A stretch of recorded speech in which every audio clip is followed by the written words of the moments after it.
So I was in Huntington Beach visiting my family, and went back. I was going to be preaching in a church in the area there, and so the day before I went to have lunch and just kind of go over my sermon notes. So I'm sitting, going over my sermon notes. I had my Bible with me and had a wonderful lunch, and I'm walking out and go to pay for my meal at the front desk there.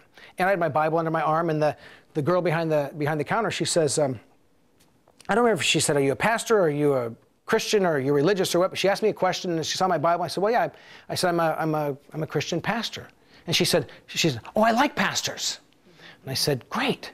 And she said, will you bless me? And which made me think maybe she had a little bit of a Catholic background or something, because she's just like, will you bless me? And so I kind of just, so I'm standing here in the entry to the restaurant, and she's behind the counter in the cash register, and I'm standing over here.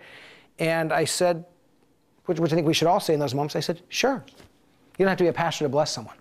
So I said, sure. And so she goes like this. She closes her eyes, and she leans across the counter like this, as far as she could.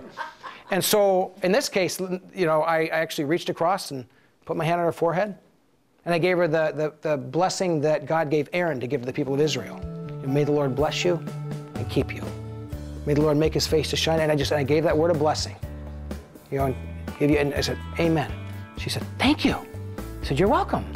And I kind of, as I walked out of there, what struck me was, it really hit me, how many people do we run into every day that just want someone to bless them, but they don't have the courage of this young girl to say, would you bless me? Kind of lean in. But I think that we run into people every single day that if we were to bless them, to speak a word of blessing, that becomes a connection to bring the love and the grace of Jesus.